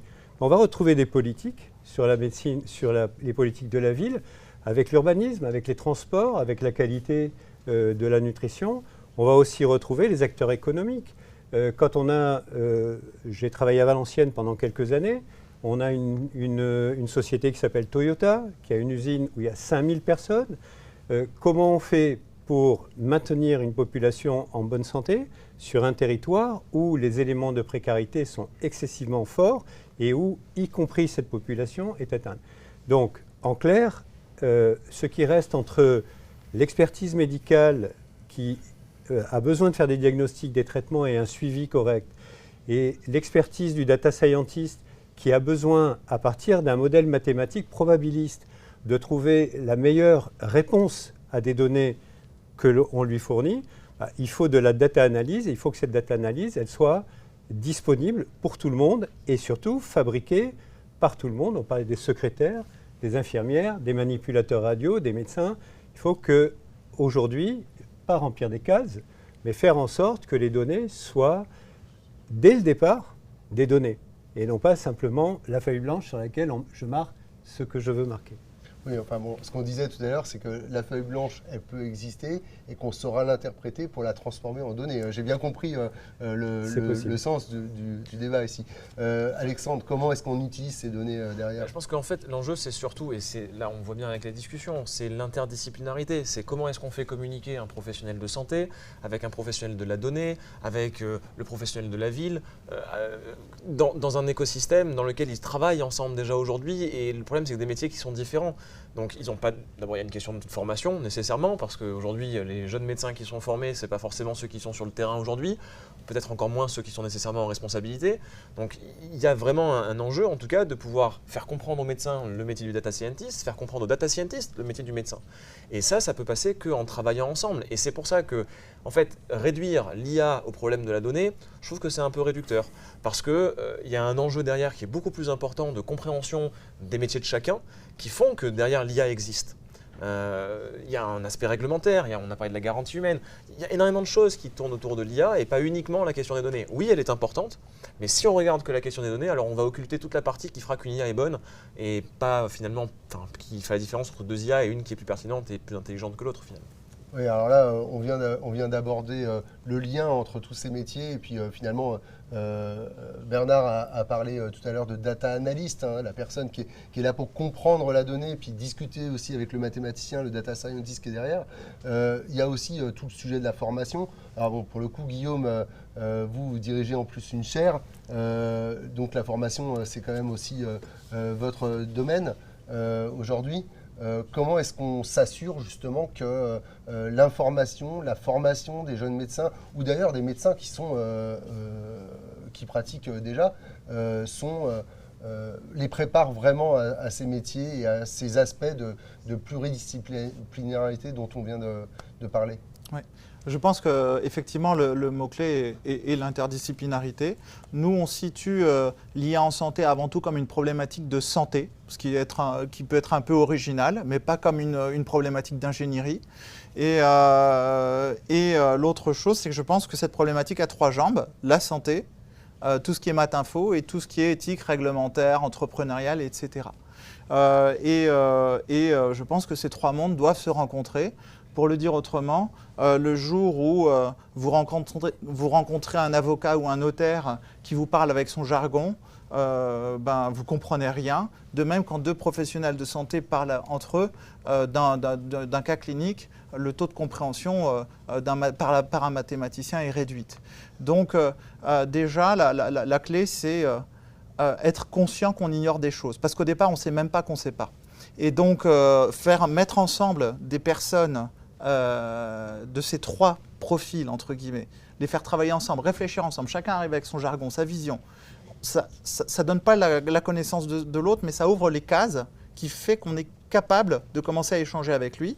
Et puis après, pour une interdisciplinarité sincère, moi j'ai pas mal bossé en génomique, c'est-à-dire sur l'analyse de data massive en recherche. La vraie interdisciplinarité, c'est le chevauchement des compétences. C'est quand le mathématicien il connaît de la biologie et quand le biologiste il connaît des maths. Et plus la zone d'overlap est large, plus vous faites des belles choses. Alors, comment est-ce que, pour arriver à avoir toutes ces données, on s'assure de la sécurité de ces données? Comment est-ce que vous, en tant que professionnel de la santé, vous êtes sûr que la donnée que vous allez utiliser, non seulement est la bonne donnée, mais qu'en plus, celle que vous allez récupérer va rester, je dirais, dans le domaine de la santé et ne va pas être utilisée à d'autres fins, en l'occurrence? Est-ce qu'il n'y a pas une crainte pour vous, en tant que professionnel de la santé, à ce niveau-là? Alors, avant de répondre, moi, je vais d'abord dire que je suis à fond pour le développement de ces technologies et de ces usages, parce que ma réponse va être négative, évidemment. Donc, je le dis avant, et parce que si nous, on s'en occupe, parce que ce n'est pas une option, en fait. C'est une vague qui arrive, et soit on la surfe, soit on la prend dans la tête. Donc, voilà. Et si nous, on ne la surfe pas, d'autres vont surfer pour nous. Ce n'est pas une option, exactement. Ça, c'est vraiment important, ce n'est pas une option. En même temps, en tant que soignant, quand on est médecin, on passe un serment de jamais trahir le secret des patients.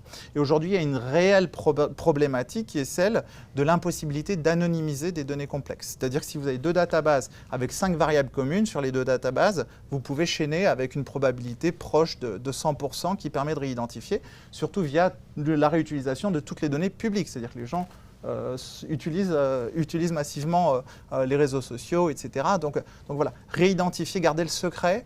Quand la donnée est rendue accessible à des non-professionnels de santé, en l'occurrence des ingénieurs, qui n'ont pas passé de serment d'Hippocrate, là, ça ouvre effectivement une perspective de fuite de données. Et ça peut faire craindre, si on n'a pas de confiance, que certaines données puissent fuiter. Vous bloquez, vous auto-bloquez Alors, ouais, moi je pense qu'il y a des choses qu'on n'a pas envie d'écrire. Si vous avez quelqu'un qui est connu, qui a une autre fonction et qu'il vous dit dans la consultation qu'il fume du cannabis ou qu'il a une pratique sexuelle particulièrement, vous n'allez pas le noter. Parce que s'il fait partie de la cohorte cannabis, c'est peut-être pas une bonne chose pour la personne en question plus tard. Donc effectivement, il y a dans le coin de notre tête, à un moment où on se dit qu'il faut faire attention. Mais je vous répète, ça ne veut pas dire qu'il ne faut pas le faire, parce qu'il n'y a pas le choix. Je pense qu'il faut vraiment réfléchir à des architectures, des infrastructures qui maximisent le contrôle du risque. Et c'est faisable. C'est un challenge technologique qu'il faut relever. Et on peut être modèle pour ça, on peut être les meilleurs au monde pour ça. Et pas être des bloqueurs, mais des avanceurs dans des conditions qui sont nos conditions, nos valeurs. D'accord. Alexandre, vous voulez réagir un petit peu sur la partie anonymisation des données, sur la sécurité des données. On sait dans les métiers de l'informatique, de notre côté, que la sécurité, c'est devenu vraiment un des points essentiels de la technologie. Votre perception? Le sujet est extrêmement complexe et très difficile d'y répondre comme ça très rapidement, parce que c'est un problème à plusieurs variables. Vous avez d'un côté en fait le problème de la souveraineté. Vous avez le problème de l'éthique et vous avez le problème de la sécurité.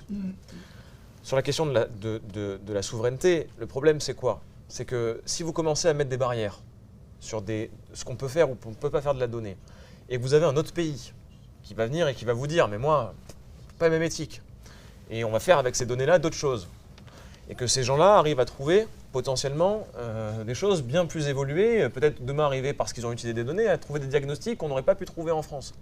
Vous allez créer quoi en France? Une médecine à deux vitesses dans laquelle ceux qui auront les moyens de se payer cette technologie iront peut-être dans ce pays-là, et puis en France on gardera quelque chose de moins bien et on devient un tiers-monde de cette information. Donc il y a un enjeu de souveraineté finalement derrière. Parce que la vision européenne telle qu'on l'a aujourd'hui, elle doit se regarder dans un environnement global.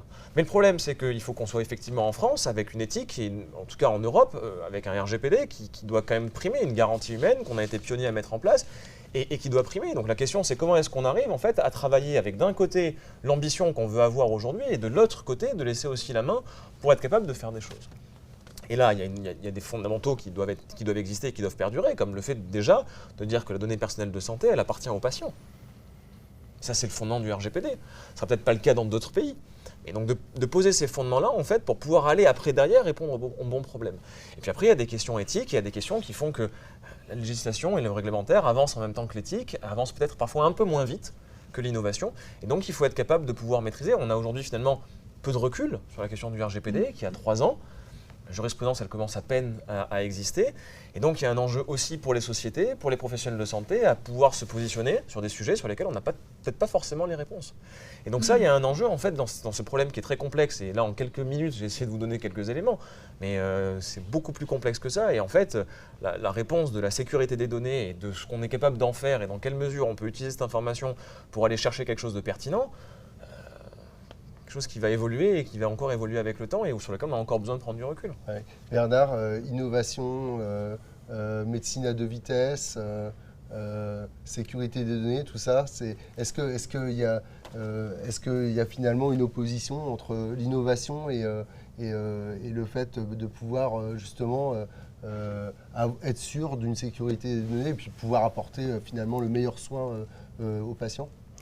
Alors je pense qu'il n'y a pas d'opposition. Il y a des mouvements qui sont parallèles à des vitesses différentes. Et donc, on est en train de noter qu'on a quelques trous dans la raquette, on les voit. Certains, on ne les voit pas. Et on espère ne pas tomber dedans.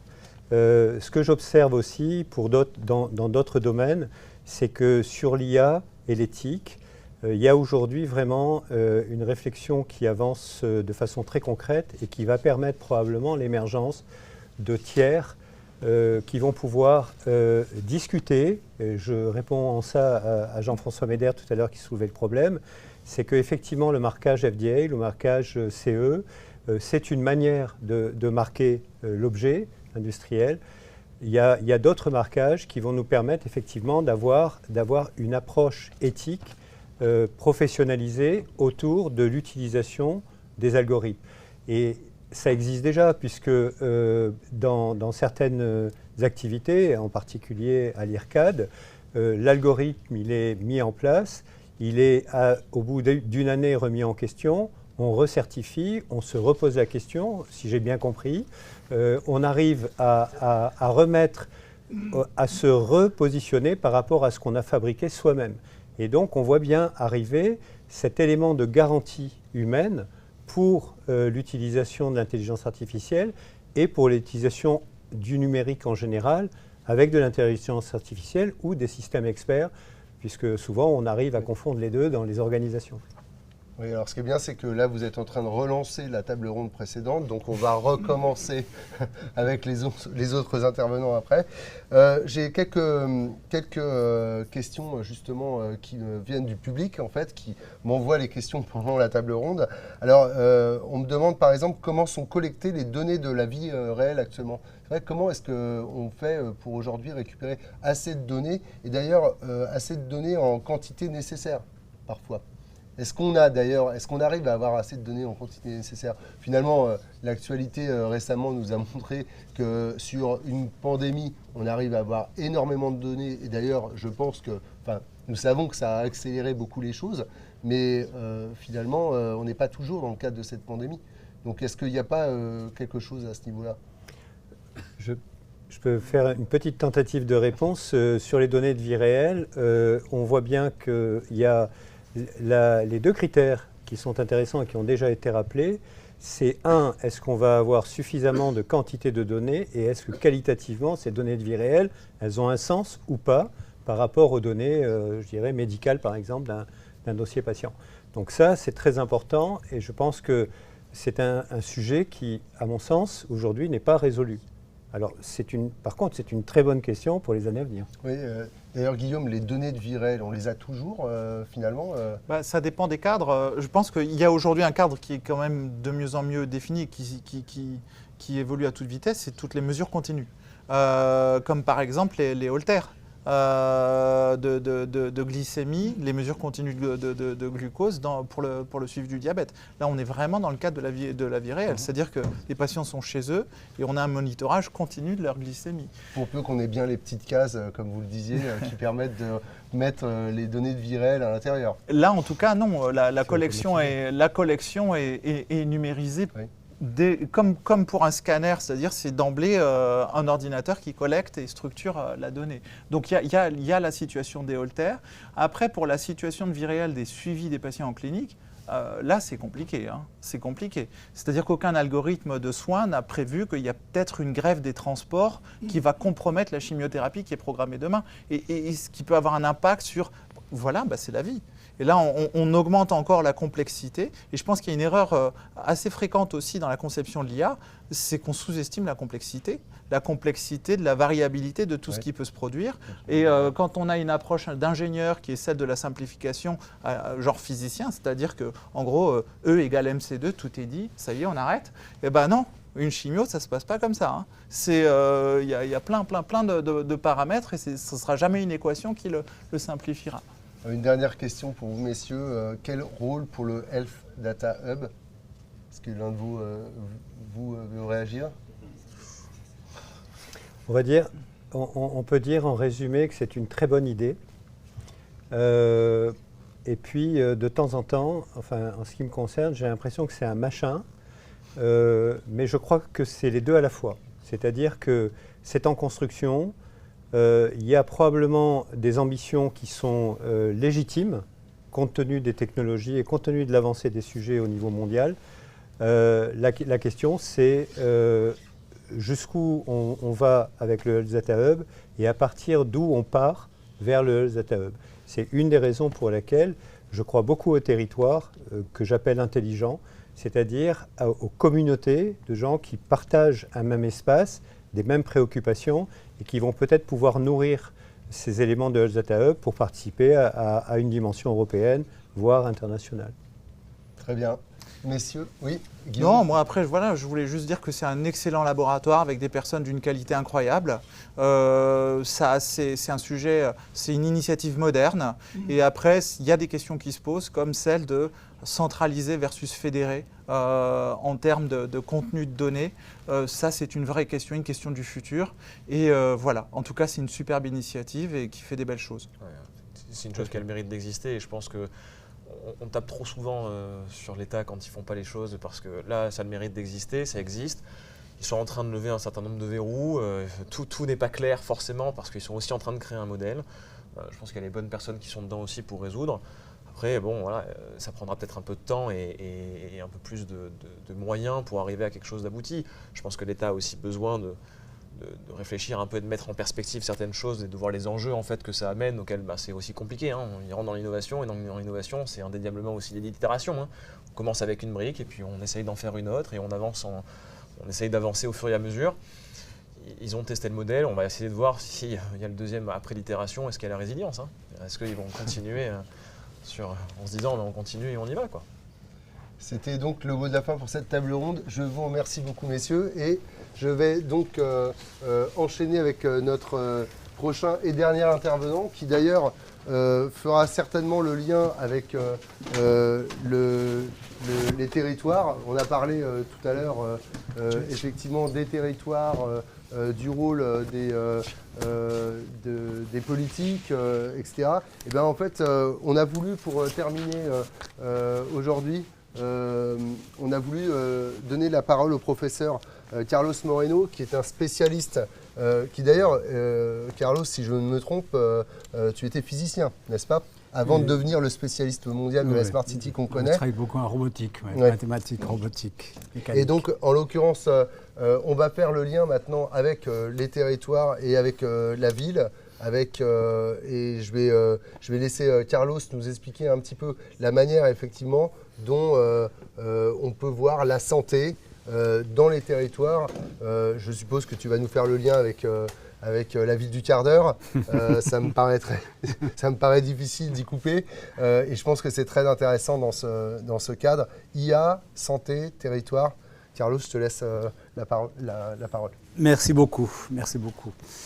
Et bien, c'est un plaisir d'être là. Et merci Jean-François pour cette invitation. C'est toujours très agréable. J'ai écouté donc la dernière table ronde sur effectivement les sujets des territoires, sur le sujet de la complexité de gérer les data et sur cette problématique des santé qui est aujourd'hui au cœur quand même de non seulement notre bien-être, mais carrément de notre être.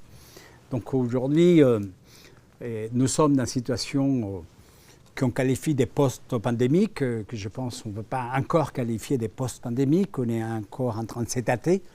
Si on sort de la pandémie, grâce à la science et à la technologie, donc les vaccins peuvent jouer un rôle pour effectivement nous faire quitter ces cauchemars que nous vivons depuis 18 mois, un peu partout sur la planète. Mais ce qui est intéressant à voir aujourd'hui, et dans les liens avec la problématique territoriale, c'est que pour la première fois dans l'histoire de notre humanité, la totalité de la planète a été frappée par une question de santé, donc le SARS-CoV-2, et qui est la manière, par rapport à son taux de propagation, de pouvoir diminuer les risques compte tenu des infrastructures hospitalières, donc les hospitalisations et les réanimations, parce que c'est toujours un ratio qui amène l'un et l'autre. Et on a dû donc prendre des mesures fortes, on l'a vu un peu partout, au niveau de la vie dans les villes, de la vie dans les territoires. Et les liens donc entre les territoires, la santé, la prévention de la santé, les suivis, les data, l'anonymisation de data, les croisements des data, les diverses bases de données qui existent, on l'a vu en France entre les CIDEP et les diverses technologies mises en place, n'a jamais été aussi au cœur donc, de notre capacité à pouvoir se donner un cap, je dirais, même à 6 mois donc, où nous allons. Donc cette pandémie nous a appris donc beaucoup de choses, et ce n'est pas les buts de les résumer, mais ce qui est évident, c'est que la manière comme nous vivons dans les villes est étroitement liée sur comment ces nouvelles maladies et comment la santé aujourd'hui se positionne. Ce n'est pas non plus un hasard, donc on l'a vu dans beaucoup de pays, que les victimes en termes de mortalité du Covid étaient souvent donc liées à des comorbidités, donc des comorbidités qui existaient. On a vu également le rôle de l'obésité, donc qui est un mal des villes essentiellement, donc c'est un mal des vivres. Hein. On a vu comment ça s'est transformé, la représentation de l'obésité dans la vie urbaine. Il y a 70 ans, où il y avait ces photos où être obèse est très signal de donc, un certain confort. Aujourd'hui, la représentation territoriale s'est inversée. Et donc, c'est les personnes qui sont élancées parce que ça représente donc une certaine manière de faire du sport. Mais ce sont des maladies urbaines. Donc, on le voit très bien, la diabète, donc par rapport à l'alimentation, par rapport à la manière comment on mange, par rapport aux incas, par rapport au soda, par rapport aux sucreries, etc. Donc, aujourd'hui, ces liens très étroits sur comment nous vivons dans les territoires, ça reflète sur une problématique de santé, mais qui n'a pas tout à fait encore rebondi sur une politique de santé. Tu parlais tout à l'heure de la data, tu posais la question du Data Hub, par exemple. Donc moi, j'ai toujours été étonné d'un certain type de choix qui ont été faits sur les Data Hub, hein, quand on sait que les données gérées par Microsoft, par définition, sont tout de suite sorties de notre souveraineté territoriale et de notre souveraineté numérique. Et là, il y a quand même quelque chose qui ne va pas. Et il a fallu qu'il y ait un certain nombre de personnalités qui montent au créneau pour commencer à obtenir qu'on revienne en arrière donc de quelque chose qui reste comme une aberration. C'est-à-dire que la problématique majeure se pose dans les types d'investissements qu'on a fait en santé. J'ai eu l'occasion de travailler, tu le rappelais, quand j'étais à Évry, quand on a été cofondateur de cette université. On a créé la Génopole, donc avec Pierre Tambourin. C'était un effort extraordinaire en génomique, c'est-à-dire faire les décodages du génome, construire la cartographie du génome et pour pouvoir anticiper donc, les maladies et pour pouvoir avoir un rôle plus actif. Et j'ai écrit un texte il n'y a pas longtemps avec Jean-Louis Missika au cœur de la pandémie que nous avons appelé la deuxième mort des pasteurs. J'assume parfaitement donc, tout ce qui était écrit, puisque cette pandémie nous a montré qu'on avait failli sur les directions politiques et stratégiques de notre recherche par rapport à un certain type de maladies. Il est certain que on n'a pas été au rendez-vous, par exemple, donc, de l'ARN, hein, on le voit. Et je retrace dans cet article avec Jean-Louis Missika toute la chronologie depuis que le génome du SARS-CoV-2 a été décodé et il a été mis publiquement dans les bases de données, donc un bien commun, on va dire, et ça remonte quand même au 10 janvier 2020.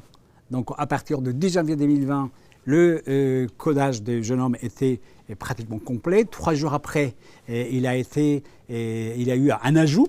Donc c'est l'université donc de Shanghai qui l'a fait. D'ailleurs, la personne qui l'a décodé appartient donc dans la liste des Times des 100 personnalités qui ont changé le monde.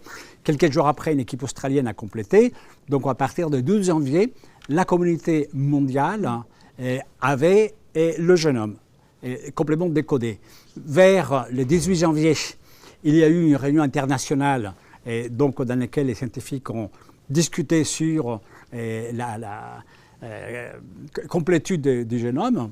Et c'est lors de cette réunion que les patrons donc, de BioNTech a décidé de lancer donc, la recherche sur l'ARN à partir de la recherche qui avait déjà été faite sur l'ARN, que ce soit pour le cancer, que ce soit sur la myocardie. Et quelques jours après, donc, il y a eu les collègues des Moderna qui se sont lancés également. Et quand vous regardez ce qui s'est passé au niveau de la recherche par l'ARN en France, on a un vide qui va de début donc, 2020 jusqu'à nos jours, puisque Sanofi vient de nous annoncer qu'ils sont donc aujourd'hui avec des tests très réussis en phase 2. Donc il va falloir attendre encore un petit peu. Voilà. Donc c'est quoi la problématique de fond ? La problématique de fond, c'est l'interdisciplinarité. C'est exactement ce qui avait été dit, la multidisciplinarité. C'est-à-dire qu'on n'aura jamais été capable de produire les vaccins ARN sans avoir une connaissance approfondie de sciences biologiques, de sciences médicales, des pathologies qui entraînent les virus et de la data, de la manière comme on croise les data et la manière comme on gère les data de manière massive. C'est-à-dire que l'ARN, donc on quitte le domaine viral, puisque ce n'est plus un rétrovirus, donc ce n'est pas donc un virus de la rougeole qu'on va dégrader, pour lequel donc, on va souhaiter qu'il réagisse d'une certaine manière par rapport aux anticorps qu'il doit générer face au SARS-CoV-2. Non, là on rentre dans un nouveau domaine qui est celui de la bioingénierie informatique, où en fait on va reproduire avec l'ARN un codage informatique qui va inciter donc le récepteur ARN à émettre donc derrière la croyance, donc on va dire virtuelle, de la présence du SARS-CoV-2 qui va générer les anticorps. Et une fois les anticorps produites, au bout de quelques jours, donc l'ARN va disparaître, il ne sera plus présent dans les corps. Donc, de manière raccourcie, je disais, la deuxième mort de Pasteur représente pour nous en France un choc profond sur l'interdisciplinarité que nous n'avons pas aujourd'hui réussi à mettre en place. Donc ça, c'est les premiers éléments. Nous avons tous assisté donc à l'annonce de la politique du président Macron il y a quelques jours en disant, voilà, j'ai fait un plan justement pour renforcer la recherche et mettre, donc, je pense que 2 milliards sur... Voilà. La deuxième question, elle se pose sur les ressources hospitalières et les infrastructures hospitalières qui sont quand même liées à cette problématique de la montée en tension. Et aujourd'hui, on est quand même très très loin du compte. Et la problématique principale, c'est qu'on a une doctrine, Jean-François Pessolelli qui est là, connaît ça par cœur au niveau de Inetom, donc on a quand même une mise en tension hospitalière qui est absolument inacceptable, puisque nous sommes restés à des soins hospitaliers, et on va dire du siècle dernier, dans lesquels on a des malades, on va à l'hôpital, on fait la queue à l'hôpital, en fonction des degrés d'urgence, on définit un protocole A, B ou C, qui donne lieu aux engorgements que nous avons vécus. Et donc, ça m'amène à cette notion qui m'est très chère des proximités. J'en ai discuté avec donc, les maires de Bruxelles lors d'un enregistrement qu'on a fait hier pour une conférence qui a lieu demain. Et les maires de Bruxelles, donc Philippe Claus, ils développent quelque chose qui s'appelle les Bruxelles des 10 minutes, dans lesquelles il a introduit de manière très très forte la santé. Il me disait, Carlos, on a quand même un problème des stratégies donc infrastructurelles sanitaires, c'est qu'on a éliminé la proximité sanitaire, on a éliminé les dispensaires, on a éliminé les premiers soins. Donc on m'a dit, quand mon fils entaille un doigt ou se coupe ou se casse une jambe, avant on avait le dispensaire qui prenait en charge un certain nombre de soins, qui permettait de rester dans cette proximité. Et aujourd'hui, dès que ça s'est produit, c'est directement le chemin de l'hôpital. Donc tout le monde va à l'hôpital et donc tout le monde fait la queue et ensuite on vient mettre en place en fonction du classement.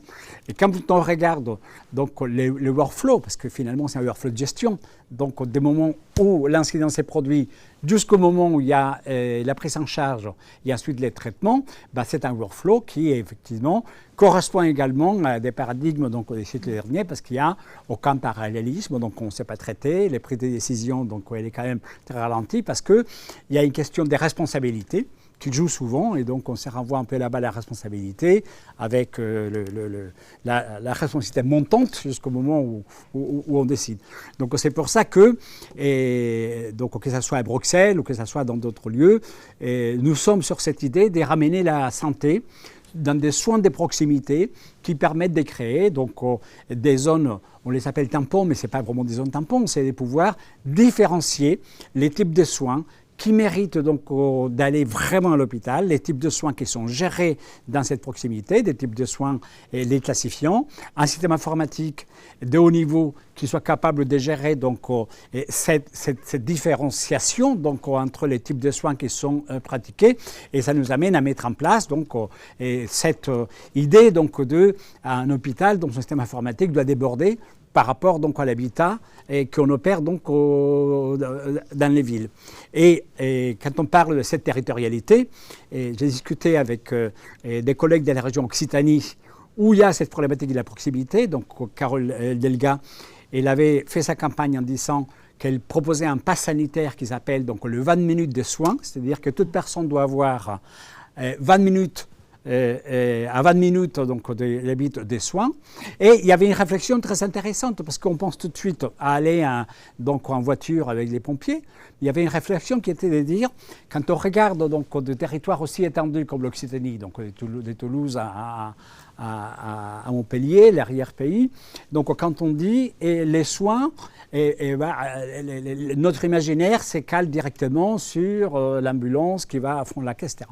Mais en fait, il y avait une réflexion tout à fait différente qui était avec les mathématiques, avec la connaissance cartographique, avec la géolocalisation. On peut parfaitement cartographier un territoire à l'échelle de 100 mètres par 100 mètres. C'est ce qu'on fait avec Inetom et notre cher avec la plateforme numérique que nous avons développée. Et cette finesse de géolocalisation, elle nous permet de définir les moyens de transport les plus adéquats. Et en fait, on a regardé par rapport au nombre d'incidents qui se produisent de type d'urgence, plutôt que dire on va mettre un hôpital partout parce qu'il n'y aura pas les moyens. Donc, tout simplement, des moyens qui sont plus utilisés parce qu'ils sont considérés comme onéreux ou un peu luxueux, les hélicoptères sont aujourd'hui à remettre donc dans la boucle. Dans une région comme l'Occitanie, combien d'hélicoptères aujourd'hui sont à disposition des gens qui sont en urgence? Eh bien, il y en a très peu. Et donc, en fait, on s'aperçoit qu'il faut se décaler d'un cran pour regarder les problématiques territoriales, c'est-à-dire les zones compactes, les zones à très forte densité, les hypercentres, que ce soit Paris, que ce soit Lyon, que ce soit Marseille, que ce soit Toulouse, ce sont des hypercentres où la partie soins doit être plutôt décentralisée sur des proximités dans lesquelles cette prise de soins soit faite, et dans des territoires donc, dans lesquels la densité est différente, on doit opérer de l'autre manière et on doit envisager donc, ces rapports coûts-dépenses de mobilité et celle par exemple de l'hélicoptère. On fait des modèles mathématiques extrêmement fins qui arrivent à faire les prévisions et les calculs par rapport aux intériorités, donc les stochastiques aussi. Et donc on voit qu'il faut avoir un regard vraiment différent. Et derrière, donc, réactiver et donc autour du corps médical, un certain nombre de cercles concentriques, qu'on appelle les cercles concentriques de la santé des proximités, qui peut être parfaitement géré, mais qui aujourd'hui n'est pas géré. Donc on ne sait pas, c'est ce qui nous est arrivé avec le Covid.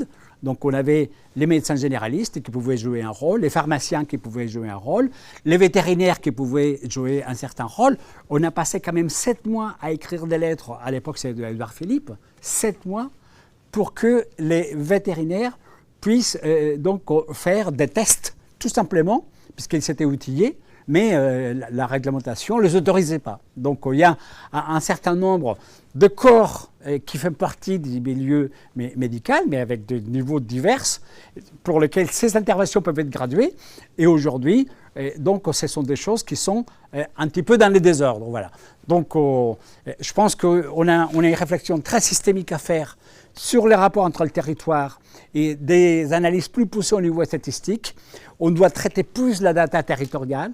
La data de santé aujourd'hui, il n'est pas assez poussée par rapport aux besoins du territoire, parce que c'est quand même absolument incroyable que dans un pays de presque 60 millions d'habitants, on soit obligé de se confiner dans toute activité parce qu'on arrive à la saturation des 15 000 lits pour l'ensemble du territoire.